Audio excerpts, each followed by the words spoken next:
Okay, so sometimes new phones come out and people are basically like, oh, it's the same as last year. It's basically last year's phone with a new name, nothing changed. And that's mostly exaggeration. There are a few things usually that are at least worth talking about. But with this phone, I can honestly say there is nothing dramatically new about the S25s. So welcome to your first look at the Samsung Galaxy S25 series, S25, S25 Plus, and S25 Ultra, plus my take on what's going on with Samsung right now. So right off rip, very familiar on the outside, right? With the standard phones, without the new colors, I honestly don't think I could tell the difference between this and last year. Same 6.2 inch and 6.7 inch sizes, same flat sides, same cold design. If you really want to get into the weeds about it, they moved the 5G antenna to the other side, up at the top there. So that's your tell that you're holding the new model. But really all the changes are gonna be on the inside. It's rocking the new Snapdragon 8 Elite 4 Galaxy chip with a slightly upgraded vapor chamber and 12 gigs of base RAM across the board now. And then the Ultra, so the Ultra actually did get a little bit of a cosmetic update. Can you tell the difference? Just kidding, this is the S24 Ultra. This is the S25 Ultra. Now can you tell what they did? Same battery size, same port and button layout, but this time the sides are just a bit more squared off and rectangular, and the rings around the camera bumps are all a bit bigger. So the bezels are a little bit smaller on the front, about 15% smaller, so there you go, a little more screen. That counts as a design update, I guess. But internally, Snapdragon 8 Elite for Galaxy again, and a 40% larger vapor chamber. And it's also upgraded to the newest Gorilla Glass at the front, and there's a new 50 megapixel ultra-wide camera replacing the outgoing 12 megapixel. Otherwise, the rest of the cameras, and really the rest of the specs in total, from the battery to the brightness, are all the same. Everything else new here is software. So we'll get to that in a second, but you remember when phones used to do just the S update every other year? They would have a big jump and then a small jump, and that small jump was like a spec bump in the same design. This is the purest form of just going back to that. Like, this is basically a Galaxy S24s. And on one hand, how can you blame them, right? Like, the S24 line sold really well for them. People loved those phones. The Ultra won my phone of the year last year. So stick with the formula. If it's not broke, don't fix it. But on the other hand, that phone was also really similar to the year before that, which was similar to the year before that. So after a while, the design does feel kind of stale. But like I said, most of what's new is software, and specifically, you guessed it, AI stuff. So there's a long list of new Galaxy AI features launching on the S25 series, which have a range of usefulness, I'll put it that way. So the biggest one is this new assistant that's triggered when you hold the power button. And it looks like this. Now you can actually see it says Ask Gemini in the box, but it's not actually pure Gemini. It's more of a hybrid of Google Gemini and Bixby. So combining the best of both worlds, and obviously Gemini is going to be better at most stuff and it will default to that, but some of Bixby's ability to reach into apps and perform in-app actions is also here. So it's fascinating watching this work because for most of the stuff you ask, it just is Gemini. Right? Ask it some facts or some current events. But every once in a while, you can ask it something specific, like to add an event to your calendar. And then you can see it take action and dig in and actually do it for you instead of just opening an app and asking you to do it. And that's genuinely useful. Some people are going to build their whole lives around that, I'm sure. It's kind of funny. This review is a bit of a reality check for anyone expecting a major leap forward with the Samsung Galaxy S25. On one hand, you can't blame Samsung for sticking with a successful formula, especially when the S24 lineup was well received. But on the other hand, the S25 just feels like a refresh, not a revolution. The design is almost identical to last year's, and unless you're super into the tiny tweaks, like the 5G antenna repositioning or the slightly squarer sides of the Ultra, there's really not much to get excited about visually. It's like Samsung is just coasting along with the same look and feel, hoping the performance and software will make up for it. The Snapdragon 8 Elite 4 Galaxy chip and 12 gigabytes of RAM are solid improvements, but they don't exactly feel groundbreaking. The biggest internal upgrade, in my opinion, is the 40% larger vapor chamber, which will likely improve cooling for intense tasks. But unless you're really pushing the phone to its limits, it's hard to feel a noticeable difference in everyday use. The camera update to a 50 megapixel ultra wide on the Ultra version is a nice touch, but again, it's not a massive leap forward. The rest of the camera system seems unchanged, which will likely leave a lot of people thinking, is that it? It's kind of hard to be wowed by a spec bump when you were expecting something more dramatic in terms of innovation. And then there's the software, which seems to be where all the newness is hiding. The new AI assistant is the most notable change, and while combining Gemini with Bixby sounds interesting, it really feels more like a patchwork solution than a fully fleshed out feature. The fact that it doesn't trigger with a voice command is a bit of a missed opportunity. What's the point of having an AI assistant if you have to press a button to activate it? Plus, how much of an impact will the AI have on daily use? Sure, some people will find it helpful for organizing tasks, but I'm guessing most people will still use their phone the same way they always have. Overall, it's hard to get excited about the S25 series. It's not a bad phone, it's just not a particularly innovative one either. For those who are already happy with their current Samsung device, the S25 might feel like more of the same. And while there are some neat upgrades under the hood, it doesn't feel like a must-have phone unless you're someone who really wants the latest and greatest for the sake of it. The whole vibe of this phone feels like Samsung playing it safe, which might be fine for now, but eventually the design and incremental updates will start to feel tired. If Samsung doesn't start shaking things up soon, people might start looking elsewhere for their next big tech upgrade. It doesn't seem like you're able to pull it up with a voice command trigger. Like you can't just say Bixby and it comes up, or Google, because it's both. So that's kind of weird. You do have to trigger it by holding down the power button. It's basically Gemini with some extensions. Anyway, what else? So there's another one now called AI Select. So instead of the regular text selection, let's say you want to select something a little more complicated.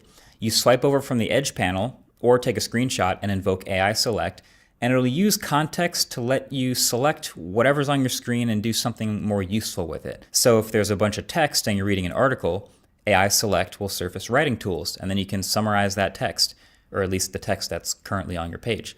Or if you're watching a video, you can pull up AI Select, and there's a tool to make a GIF of whatever's on your screen. So you can select the video and a few seconds of it and make a GIF super easily. I could have sworn they had a way of doing this with the S Pen not too long ago, and I just forgot about it, but shows you how much I used it. But yeah, now making a GIF is easy whenever you want. There's also now natural language processing in the settings and gallery search. So you can just search using regular sentences and it'll actually find what you're looking for by understanding you.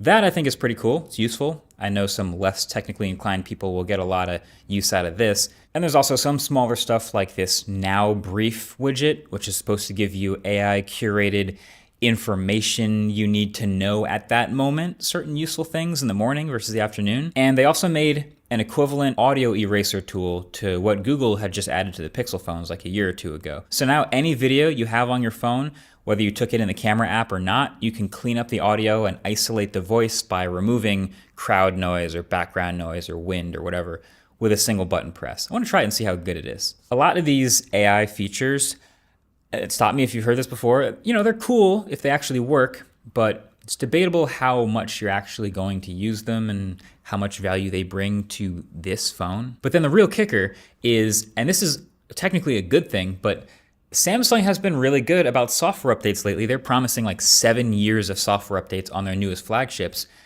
which means that if most of the new stuff on this phone is this software and the AI stuff, I didn't really see a whole lot of reason why most of it isn't going to also be on the S24 in a couple weeks. So they're decently useful features, some of them clever, some of them work offline without an internet connection, some of them power users will love, but it's obviously hard to use it as a reason to upgrade to this phone if you hold a decently new phone that already has some of these features coming. The new One UI 7 that I've been using in beta on my S24 Ultra for a few weeks, which is this whole, software overhaul and aesthetic coat of paint for Samsung's phones, I think that makes a bigger difference than any of the hardware stuff that they're changing about S25. Like, you could give me right now that new ultra wide on the Ultra, and I might not notice. You could give me the slightly bigger screen, I might not notice.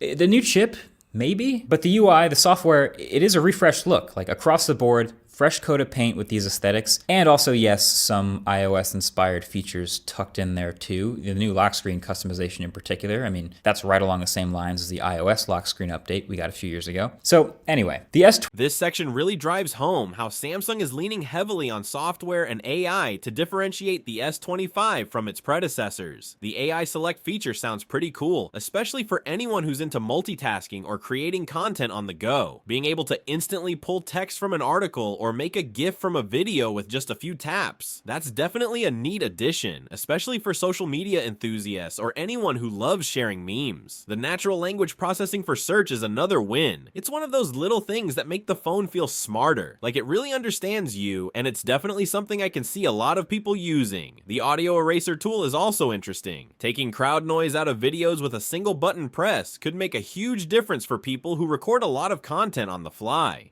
I'm curious to see how well it actually works in real-world situations. It's features like these that, while not game-changing, add a layer of convenience that Samsung users will likely appreciate, especially as they find new ways to use them over time. However, the major issue here seems to be the question of value. As the reviewer pointed out, many of these features like the AI tools and the new software UI are likely going to be available on older models soon. So if you're holding onto an S24 or even older, why would you upgrade just for these AI features? It almost feels like Samsung is banking on the idea that people will be drawn to the newness of the S25, but when it comes to practical usage, it's hard to see how much of an improvement it really offers. The review also highlights how Samsung's software overhaul with the new One UI 7 might be the real star of the show. The refreshed aesthetics and improved features could breathe new life into older phones, which kind of undermines the urgency to buy the latest model. The iOS-inspired lock screen customization, for example, feels like it's tapping into the trend of offering more personalization options, which is a cool touch. But again, it's not something you couldn't get in other places already. At the end of the day, if you're already happy with your current phone and it's not too outdated, it's hard to see the S25 as a must-have upgrade. Samsung's focus seems to be on incremental improvements and pushing software features, but those who want a more dramatic shift in hardware or design might find this iteration underwhelming. For people who are really into AI or Samsung fans looking for some small but useful upgrades, the S25 could still be a good pick, but the lack of substantial changes might leave others waiting for something more exciting down the line. 25 line is absolute textbook spec bump, zero risk for Samsung, and because of that, you could argue probably zero risk for the target demographic too.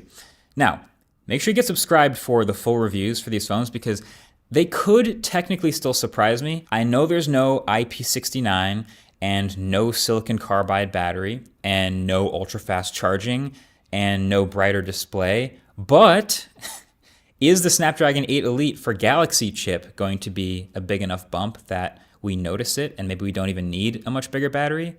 You know, is the new ISP on that chip going to breathe new life into these cameras?